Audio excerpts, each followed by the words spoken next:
Hello guys, dito ngayon tayo sa bahay ng ate ko. Gusto kong ayusin yung bahay nila. Kaya lang hindi pa tayo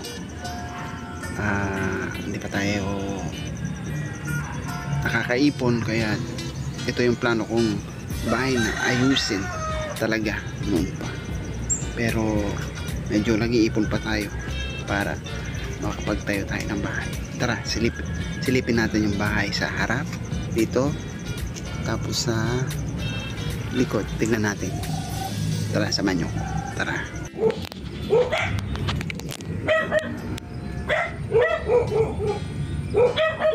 Ito yung bahay na gusto kong ayusin kung sagaling successful ako.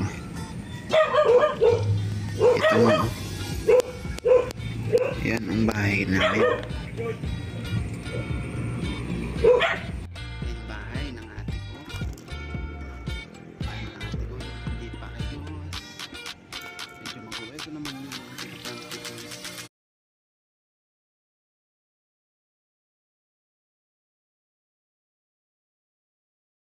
Yan yung bahay ng ate ko.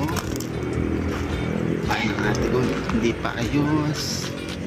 Medyo magulo. Ito naman yung pinaplano kong ayusin. Para extension ng bahay, oh, diba makalat? Silipin natin sa loob.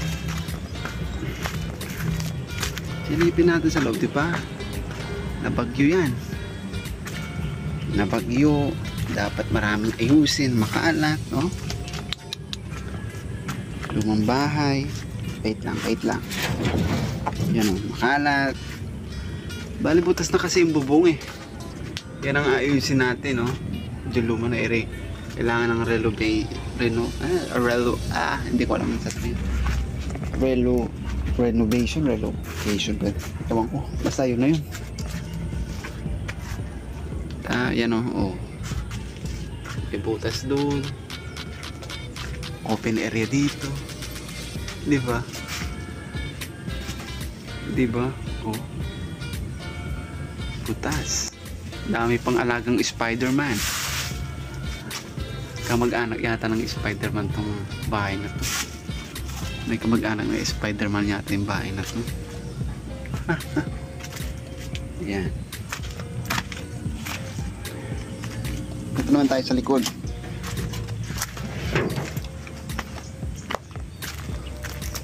At tayo ayusin.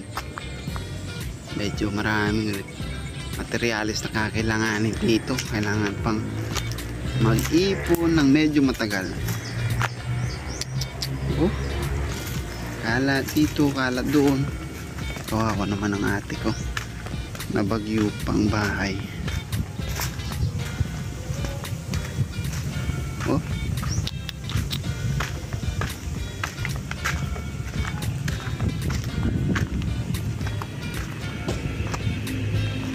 isa pa wala silang kuryente.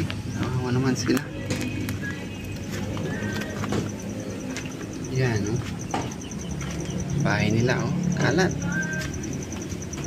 Halos dun po sa kabila basa po.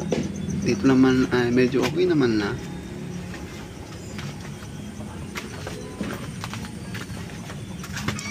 Higaan, makalat. Yan po. Buti na lang hindi na ayos. Sige nyo naman, alambre pa na. Walang katibay-tibay. Talagang mabilisan ang paggawa ng dito sa ginawa nilang silungan. Ito lang po sa lahat. Bye bye.